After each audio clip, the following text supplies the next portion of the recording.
أشهد أن لا إله إلا الله وحده لا شريك له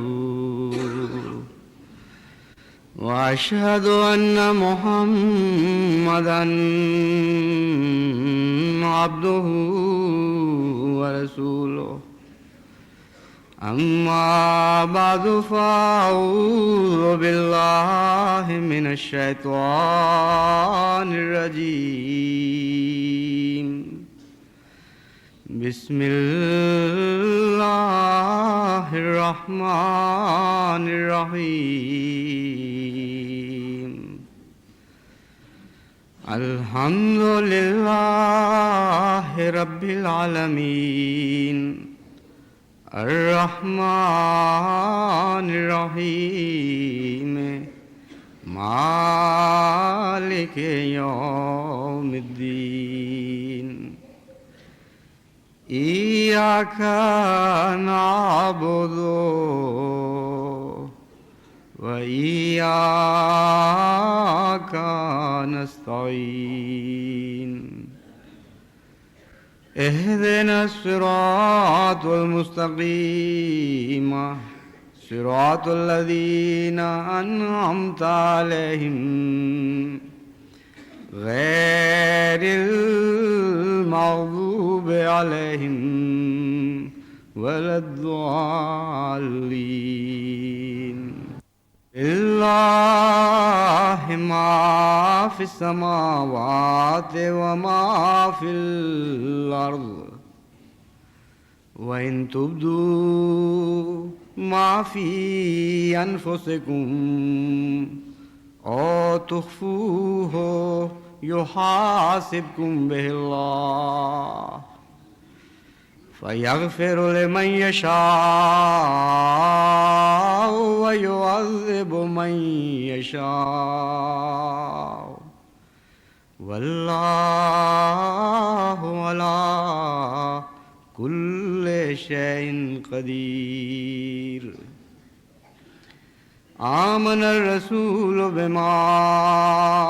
أنزل إليه من ربه والمؤمنون كل آمن بالله وملائكته وكتبه ورسله لا نفرق بين أحد من رسله وقالوا سمعنا وأطعنا غفرانك ربنا وإليك المصير۔ اللہ تعالیٰ کی مغفرت کا مضمون بہت ہی وسیع ہے، اور جیسا کہ اس لفظ کے معانی میں ڈھانکنا، ڈھانپ لینا پایا جاتا ہے، اسی طرح یہ صفت مغفرت بھی انسانی زندگی کے سارے اعمال کو ڈھانپے ہوئے ہے، خواہ وہ تعلق باللہ کے اعمال ہوں، یعنی اللہ سے تعلق رکھنے والے، یا حقوق العباد سے تعلق رکھنے والے اعمال ہوں۔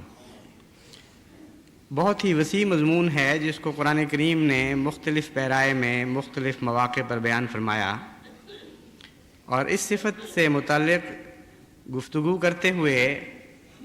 یہ ممکن نہیں کہ تھوڑے وقت میں اسے بیان کیا جا سکے۔ ویسے تو قرآن کریم میں کوئی ایک بھی آیت ایسی نہیں جس سے مضامین کے چشمے نہ پھوٹتے ہوں اور ان پر انسان کسی صورت میں بھی حاوی ہو سکے۔ چنانچہ قرآن کریم کی کسی آیت کی تفسیر پر حاوی ہونے کا دعویٰ ہی ایک نہایت متکبرانہ دعویٰ ہے اور بالکل جھوٹا دعویٰ ہے۔ تو ان معنوں میں تو ہر آیت، جب ہم عرف عام میں بات کرتے ہیں تو ان آیات میں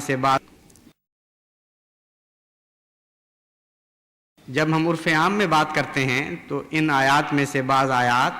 اور صفات باری تعالیٰ میں سے بعض صفات اندرونی نسبت کے لحاظ سے زیادہ وسیع المعنی ہوتے ہیں۔ بس ان معنوں میں جب میں کہتا ہوں کہ صفت غفوریت یا غفاریت یا مغفرت ایک بہت ہی وسیع صفت ہے، تو مراد ہے کہ اللہ تعالیٰ کی صفات کے اندرونی تناسب اور اندرونی تعلق کے لحاظ سے یہ بہت وسیع المعانی صفت ہے۔ اس کو نہ سمجھنے کے نتیجے میں بعض لوگ مغفرت کے ایسے معنی اپنے ذہنوں میں بٹھا لیتے ہیں جس سے وہ گناہ پر جرأت کرنے لگتے ہیں اور ان کی طبیعت میں بے باکی پیدا ہوتی ہے،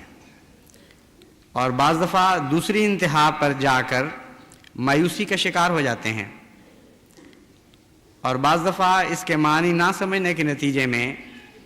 جو حقیقی روح ہے اس سے غافل رہتے ہیں، اور جس رنگ میں خدا تعالیٰ کی صفت مغفرت سے استفادہ کرنا چاہیے اس استفادہ کی توفیق نہیں پاتے۔ اللہ تعالیٰ کی یہ صفت مختلف بندوں کے تعلق میں مختلف معنی اختیار کرتی چلی جاتی ہے، اور قرآن اور سنت سے یہ ثابت ہے کہ اس کے نہایت اعلیٰ اور عرفہ معنی ہمارے آقا و مولا حضرت اقدس محمد مصطفیٰ صلی اللہ علیہ وآلہ وسلم کے تعلق میں بیان ہوئے، اور ادنا معنی ایسے گنہگاروں کے حق میں بھی بیان ہوئے جن کے اعمال نامے میں کچھ بھی ایسا نیکی کا فعل نہیں تھا، کوئی ایسی خدا تعالیٰ کی مغفرت کو جذب کرنے والی خوبی نہیں تھی کہ یوں معلوم ہوتا تھا کہ جیسے لازماً وہ لوگ جہنمی ہو چکے،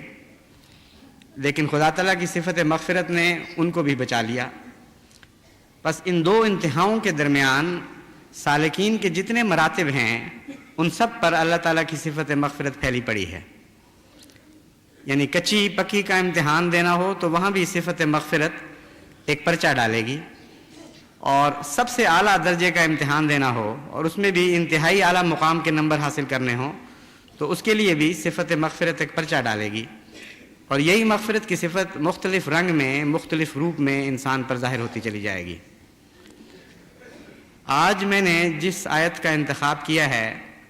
اس میں سب سے اعلیٰ اور عرفہ معنی صفت مغفرت کے بیان ہوئے جن کا تعلق حضرت اقدس محمد مصطفیٰ صلی اللہ علیہ وآلہ وسلم سے ہے۔ اللہ تعالیٰ فرماتا ہے آمن الرسول بما انزل الیہ من ربہ والمؤمنون، کہ محمد مصطفیٰ صلی اللہ علیہ وآلہ وسلم ان سب چیزوں پر ایمان لے آئے جو خدا تعالیٰ کی طرف سے اتاری گئیں، اور آپ کی غلامی میں آپ کی اطاعت میں مومن بھی درجہ بدرجہ ان چیزوں پر ایمان لے آئے۔ کل آمن باللہ ہے، یہ وہ لوگ ہیں جنہوں نے اللہ پر ایمان لانے کا حق ادا کیا، و ملائکتہ ہی، اور فرشتوں پر ایمان لے آئے، اور کتب پر ایمان لے آئے، اور رسولوں پر ایمان لے آئے، اور یہ کہا کہ لا نفرق بین احد من رسلہ، یعنی حضرت اقدس محمد مصطفیٰ صلی اللہ علیہ وآلہ وسلم جو سب رسولوں سے افضل ہیں، ان کے انکسار کا عالم اپنے رب کے حضور یہ تھا کہ خود بھی یہی کہا اور اپنے ماننے والوں کو بھی یہ تعلیم دی کہ خدا کی طرف سے جو بھی آئے اعلیٰ ہو یا ادنا ہو ہم ان سب پر ایمان لاتے ہیں۔ وقالوا سمعنا واطعنا، اور صرف ایمان کی حد تک نہیں بلکہ اعمال میں بھی وہ درجہ کمال کو پہنچ گئے، اور انہوں نے یہ عرض کی اپنے رب سے سمعنا واطعنا، کہ ہم نے سنا اور اطاعت کی، اور کوئی فرق نہیں رہنے دیا سننے اور اطاعت کے درمیان، کوئی فاصلہ نہیں چھوڑا تیرے احکام اور ان کی بجاوری کے مابین، سمعنا واطعنا۔ اس کے بعد مغفرت کے وہ کیا معنی لیتے ہیں اس کا ذکر ہے، اور یہاں میں دو معنوں میں غفرانہ کا ربنا دو معنوں میں غفرانہ کا ربنا کی تفسیر کروں گا۔ یہ سب کچھ کرنے کے باوجود وہ یہ عرض کرتے ہیں اپنے رب سے کہ ان اعمال سے ہم کوئی درجہ نہیں پا سکتے، کسی ثواب کے مستحق نہیں ہو سکتے، ان سب کے باوجود ہم سمجھتے ہیں کہ ہمارا کوئی اجر نہیں، کیونکہ یہ ساری طاقتیں تو نے ہی عطا فرمائی تھیں۔ غفرانہ کا ربنا، اس انتہائی بلندی کے مقام پر پہنچنے کے باوجود ہم تیری مغفرت کے طالب ہیں، کہ تیری ہی مغفرت کے نتیجے میں ہم معاف کیے جائیں گے اور ہمیں اجر عطا کیے جائیں گے۔ دوسرا معنی اس کا یہ ہے کہ یہ سب کچھ تیرے غفران کے نتیجے میں ہوا تھا۔ انسان کو ذاتی طور پر معصوم ہونے کی طاقت ہی نہیں ہے، ناممکن ہے کہ وہ گناہوں سے بچ سکے سوائے اس کے کہ تیری مغفرت اس کو حاصل ہو۔ اس لیے یہ مرتبہ جو ہمیں عطا ہوا، ہمیں پورا احساس ہے، ہم عارفانہ طور پر یہ بات جانتے ہیں کہ محض تیری غفاری کے نتیجے میں، تیری مغفرت کی عطا کے طور پر ہمیں یہ معصومیت عطا ہوئی کہ ہم سمینا و اطعنا کہنے کے مقام پر کھڑا کیے گئے۔ بس مغفرت کے یہ دو معنی ہیں جو نہایت اعلیٰ اور عرفہ ہیں، اور آن حضرت صلی اللہ علیہ وآلہ وسلم کے متعلق جب بھی لفظ مغفرت استعمال ہوا ہے یا آپ نے استغفار کا لفظ اپنے لیے استعمال فرمایا، علی الخصوص ان دو معنوں میں وہ استعمال ہوا ہے، یعنی گناہوں کی بخشش کے معنوں میں نہیں، بلکہ گناہ نہ کرنے کے باوجود انکساری کی انتہا کے طور پر یہ عرض کرنے کے معنوں میں ہے کہ اے خدا، ان سب باتوں کے باوجود انسان فی ذات ہی کسی چیز کا مستحق نہیں ہے۔ جب تک تیری مغفرت نصیب نہ ہو اس وقت تک کوئی انسان بخشش کا دعویٰ نہیں کر سکتا، نجات کا دعویٰ نہیں کر سکتا۔ اور دوسرا معنی یہ ہے کہ تیری عطا کے سوا، تیری مغفرت کے سوا کوئی انسان معصوم بن ہی نہیں سکتا۔ بس حضرت مسیح موعود علیہ الصلوۃ والسلام نے ان معانی کو بڑی وضاحت سے مختلف مواقع پر بیان فرماتے ہوئے مستشرقین اور دیگر معاندین اسلام کے ان اعتراضوں کو رد کیا، جو یہ کہا کرتے تھے کہ دیکھو تمہارا رسول تو کثرت سے استغفار کرتا تھا، اور روایات سے پتہ چلتا ہے کہ دن میں 100 بار آن حضور صلی اللہ علیہ وآلہ وسلم استغفار فرمایا کرتے تھے۔ تو انہوں نے اپنی جہالت اور نادانی میں یہ اعتراض کیے کہ ثابت ہوا کہ بہت ہی گناہ گار تھے، نعوذ باللہ من ذالک۔ استغفار کا تو مطلب ہے گناہ بخشنا، بس جس نے زیادہ گناہ کیے اس نے زیادہ استغفار کی۔ اور اپنی نادانی میں انہوں نے یہ دعویٰ کیا اور حضرت عیسیٰ علیہ السلام پر یہ الزام لگایا کہ گویا وہ استغفار نہیں کرتے تھے۔ حضرت مسیح موعود علیہ السلام نے اس دوسرے معنی کو بڑی تفصیل سے بیان فرمایا۔ آپ نے فرمایا کہ غفرہ کا اصل معنی ہے ڈھانپ لینا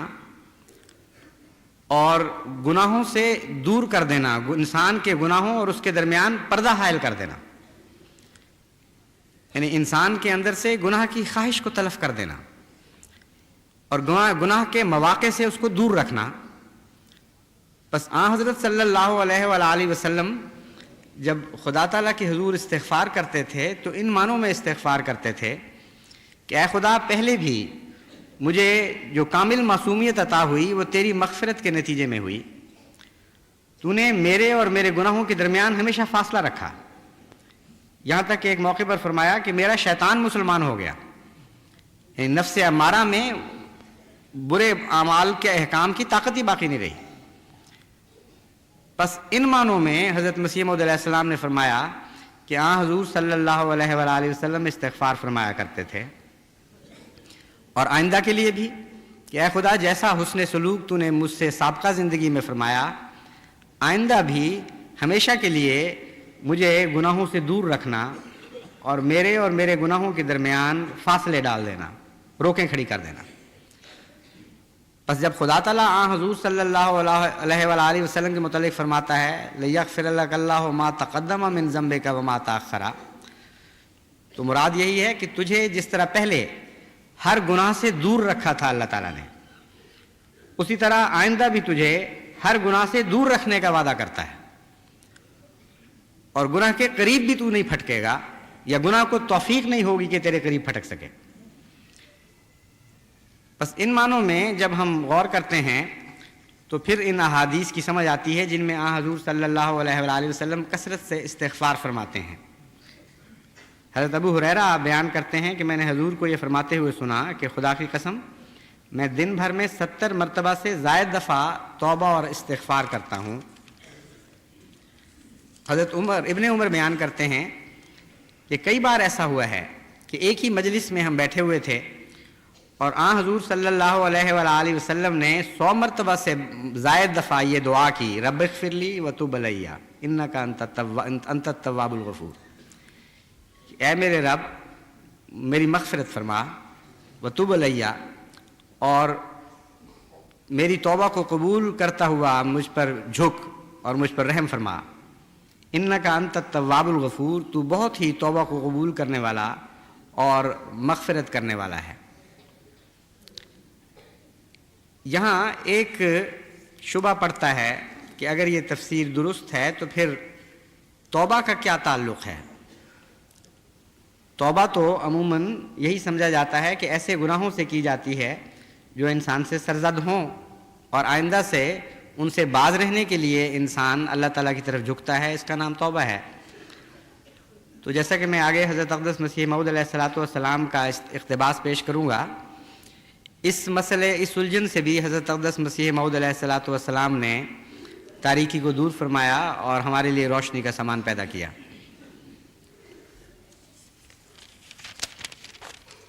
چنانچہ ان معنوں میں کہ خدا تعالیٰ سے گناہوں سے دور رہنے کی دعا کی جائے، حضرت مسیح موعود علیہ السلام نے مختلف انداز میں جماعت کو نصیحت فرمائی اور اس طرف توجہ دلائی کہ توبہ کے ادنا معنوں سے بہت بڑھ کر توبہ کے اعلیٰ معنی کی طرف توجہ کرو، اور استغفار کے ادنا معنوں سے بہت بڑھ کر استغفار کے اعلیٰ معنوں کی طرف توجہ کرو۔ اگر تم چاہتے ہو کہ تمام دنیا کی تم مربی بن جاؤ اور تمام دنیا کے لیے راحت و اطمینان کا سامان کرو اور اس کو فلاح اور کامیابی کی خوشخبری دو، تو ضروری ہے کہ اپنے لیے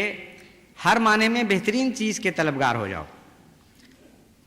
بس اس طرف سے ہماری توجہ ہٹا کر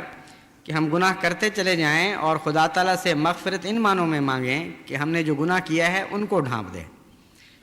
حضرت مسیح موعود علیہ السلام نے نہایت ہی اعلیٰ رنگ میں، نہایت ہی پیارے اور اثر انداز ہونے والے رنگ میں جماعت احمدیہ کو اس طرف متوجہ کیا کہ جس طرح آن حضور صلی اللہ علیہ وآلہ وسلم استغفار کیا کرتے تھے، انہی معنوں میں تم بھی استغفار کرو۔ چنانچہ حضور اس مسئلے پر روشنی ڈالتے ہوئے فرماتے ہیں، جو لوگ خدا تعالیٰ سے ڈرتے ہیں وہ باوجود نبی اور رسول ہونے کے اقرار رکھتے ہیں کہ جیسا کہ حق تبلیغ کا تھا ادا نہ کر سکے۔ اب یہاں توبہ کے معنی سمجھ آ گئے کہ توبہ کن معنوں میں آن حضور صلی اللہ علیہ وآلہ وسلم فرماتے ہیں اور کن معنوں میں تو اس توبہ اور استغفار کا تعلق ہے۔ اپنی ساری کوششیں خدا کی راہ میں صرف کرنے کے باوجود، اپنے دن رات کے آرام کو اللہ کی رضا کی خاطر قربان کرنے کے باوجود، دو وجوہات سے آن حضور صلی اللہ علیہ وآلہ وسلم توبہ کی طرف مائل ہوتے تھے۔ اول یہ کہ آپ جانتے تھے کہ جتنی میری تمنا ہے، جتنی میری خواہش ہے، اس تمنا کے مطابق میں خدا کی راہ میں قربانی نہیں کر سکا۔ یعنی اتنی غیر معمولی بڑی ہوئی تمنا تھی اللہ کے حضور میں قربانیاں دینے کی کہ تمام بنی نوع انسان سے سبقت لے جانے کے باوجود، تمام نبیوں کے سردار کہلانے کے باوجود اس کے کہ بار بار اللہ تعالیٰ نے آپ کو اپنی رضا کی خبریں دیں اور مسلسل آپ سے محبت اور پیار کی باتیں کرتا رہا، پھر بھی جو تمنا آپ کی تھی کہ میں سب کچھ خدا کی راہ میں جھونک دوں، آپ کو یہ احساس رہتا تھا کہ شاید وہ پورا نہیں ہو سکا۔ ان معنوں میں توبہ ہے، کہاں گناہ گاروں کی توبہ، کہاں ایک عارف باللہ اور معصوم کی توبہ، ان دونوں کے اندر زمین و آسمان کا فرق ہے۔ ان کے گناہوں کے معیار بدل جاتے ہیں، یعنی ان کے تصورات میں جو چیز گناہ کہلاتی ہے وہ بالکل اور چیز ہے اس تصور گناہ سے جو ایک عام انسان کا تصور ہے، اور اس میں بھی درجہ بدرجہ بہت فرق پڑتے چلے جاتے ہیں۔ بس آن حضور صلی اللہ علیہ وآلہ وسلم کی اس حالت کا نقشہ کھینچتے ہوئے حضرت مسیح موعود علیہ السلام فرماتے ہیں، اور اسی کو وہ گناہ عظیم خیال کرتے ہیں، یعنی اپنی ساری طاقتیں صرف کرنے کے باوجود وہ یہ سمجھتے ہیں کہ ابھی ہم نے حق ادا نہیں کیا۔ اور دوسرا، اس وجہ سے ان کو یہ خیال پیدا ہوتا ہے کہ بشری لوازمات ساتھ لگے رہتے ہیں، آخر تھک کر ان کو سونا بھی پڑتا ہے، آخر آرام کے دیگر ذرائع بھی اختیار کرنے پڑتے ہیں، اور وہ حالتیں ان کے نزدیک گناہ بن جاتی ہیں۔ یعنی گناہ گار کا عالم تو یہ ہوتا ہے کہ وہ عیاشی میں حد بھی کر دے اور ہر قسم کے آرام اس کو مہیا ہوں، تب بھی اس کی یہ تڑپ رہتی ہے کہ ابھی کچھ باقی ہونا چاہیے تھا، ابھی پورا نہیں ہو سکا. جیسا کہ غالب نے کہا ہے، ناکردہ گناہوں کی بھی حسرت کی ملے داد. یا رب اگر ان کردہ گناہوں کی سزا ہے کہ میری تمنا تو پوری نہیں ہوئی، مجھے تو اور بہت کچھ گناہ کرنے کی حسرتیں باقی تھیں، اس لیے جو میں کر سکا ہوں اگر ان پر سزا دینی ہے تو ناکردہ گناہوں کی بھی حسرت کی کچھ داد ہو جائے. پھر کہتا ہے دریائے معاصی تنک آبی سے ہوا خشک، میرا سر دامن بھی ابھی تر نہ ہوا تھا. تو اصطلاحیں بدل جاتی ہیں، ہر شخص کی حالت کے مطابق وہی اصطلاح مختلف معنی اختیار کر جاتی ہے. تو ایک گناہ گار جو دن رات گناہوں میں ڈوبا ہوا ہے اس کی حسرتیں پوری نہیں ہو رہی ہوتی، اور جب وہ گناہ کی بات کرتا ہے تو مراد یہ ہے کہ جتنے میں کر سکا ہوں اس سے بہت زیادہ کرنے کی تمنا تھی. اور ایک نبی، اور پھر نبیوں میں سے سب سے بڑا، نبیوں کا شہزادہ، نبیوں کا سردار، نبیوں میں سب سے اکرم و افضل حضرت اقدس محمد مصطفیٰ صلی اللہ علیہ وآلہ وسلم جب گناہ کی بات کرتے ہیں تو اس کا مضمون ہی بالکل مختلف ہے. وہ تھوڑا سا آرام جو آپ کو میسر آتا تھا وہ آپ کے نزدیک گناہ تھا کہ کاش مجھ میں طاقت ہوتی کہ میں اس آرام کو بھی ترک کر کے خدا کے لیے کچھ اور کام کر لیتا. تو حضرت مسیح موعود فرماتے ہیں اور اسی کو وہ گناہ عظیم خیال کرتے ہیں، اور اسی خیال سے وہ نعرے مارتے اور روتے اور درد سے بھر جاتے ہیں اور دائم استغفار میں رہتے ہیں. مگر خشک مولوی جن کے دامن میں بجوز ہڈیوں کے کچھ نہیں، وہ اس روحانیت کو کیا جانتے ہیں؟ بے گناہ ہونے کے اطمینان کسی نبی نے بھی ظاہر نہیں کیے. جو دنیا میں افضل الرسل اور خاتم الرسل گزرا ہے اس کے منہ سے بھی یہی نکلا، ربنا اغفر لنا ذنوبنا وباعد بیننا وبین خطایانا. اے ہمارے رب ہماری بخشش فرما اور ذنوب معاف فرما دے. یعنی وہ نیکیوں کی حسرتیں جو ہم پوری نہیں کر سکے، ان حسرتوں پر ہماری پکڑ نہ فرما. ہم اعتراف کرتے ہیں کہ جتنی نیکی ہمیں کرنی چاہیے تھی وہ نہیں کر سکے، یہ ہمارا گناہ ہے جو ہمیں غم کی طرح کھائے جا رہا ہے. تو ہمیں بخش دے. اور جہاں تک آئندہ کا تعلق ہے، باعد بیننا و بین خطایانا، ہمیشہ ہمارے درمیان اور ہماری خطایا کے درمیان فاصلے پیدا کرتا چلا جا، بڑھاتا چلا جا فاصلے. بس یہ دونوں مضامین جو مغفرت کے انتہائی اعلیٰ معنی ہیں، یہ اس آیت کریمہ میں بیان ہوئے آن حضرت صلی اللہ علیہ وآلہ وسلم کے متعلق جو میں نے آپ کے سامنے تلاوت کی. حضرت مسیح موعود علیہ السلام فرماتے ہیں، اور آن حضرت صلی اللہ علیہ وآلہ وسلم ہمیشہ فرماتے تھے کہ سورہ ہود نے مجھے بوڑھا کر دیا، اور آپ سب سے زیادہ استغفار پڑھا کرتے تھے اور فرمایا کرتے تھے کہ میں دن میں 70 مرتبہ استغفار کرتا ہوں. اور خدا تعالیٰ نے آپ کے حق میں فرمایا، اذا جاء نصر اللہ والفتح ورأیت الناس یدخلون فی دین اللہ افواجا فسبح بحمد ربک واستغفرہ انہ کان توابا. اس صورت کی ایک بالکل نئی اور اچھوتی تفسیر کرتے ہوئے حضرت مسیح موعود علیہ السلام فرماتے ہیں، یہ صورت آن حضرت صلی اللہ علیہ وآلہ وسلم کے قرب زمانہ وفات میں نازل ہوئی تھی، اور اس میں اللہ تعالیٰ زور دے کر اپنی نصرت اور تائید اور تکمیل مقاصد دین کی خبر دیتا ہے کہ اب تو اے نبی خدا کی تسبیح اور تمجید کر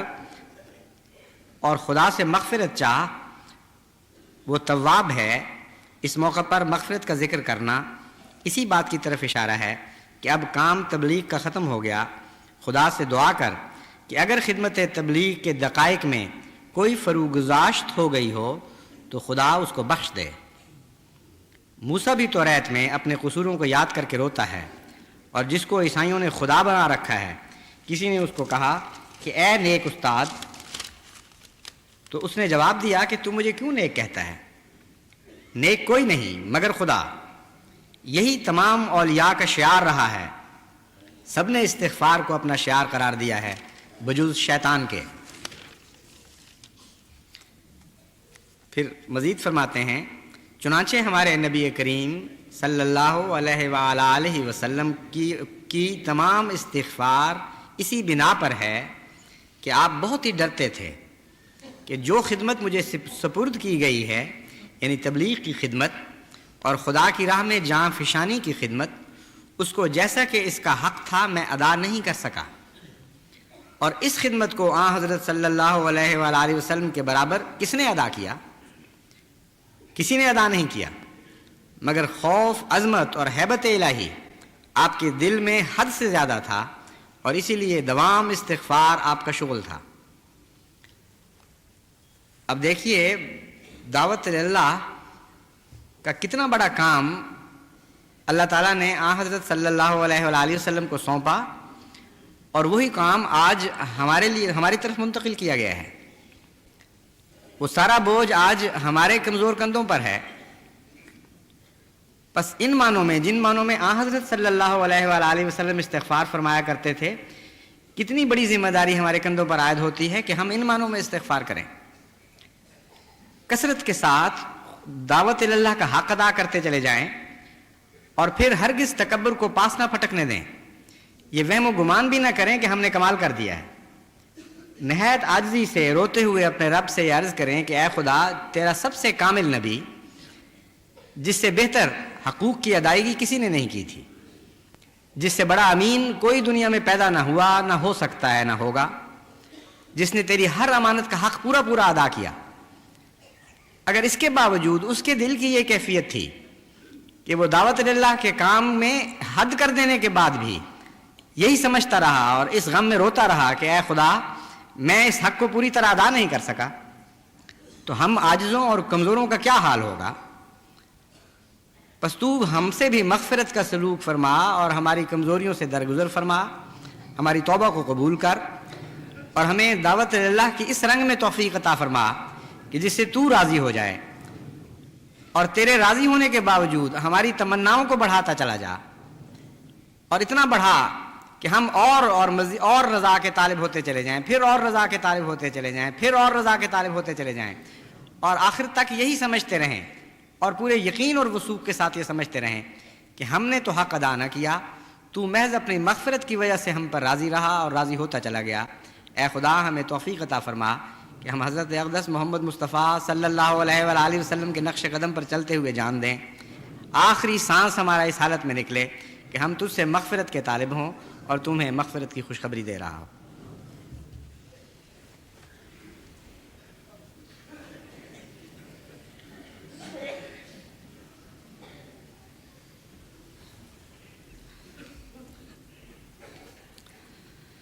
الحمد للہ نحمدہ ونستعینہ ونستغفرہ ونؤمن بہ ونتوکل علیہ ونعوذ باللہ من شرور انفسنا ومن سیئات اعمالنا ومن يهده الله فلا مضل له ومن يضلله فلا هادي له ونشهد أن لا إله إلا الله وحده لا شريك له ونشهد أن محمدًا عبده ورسوله عباد الله رحمكم الله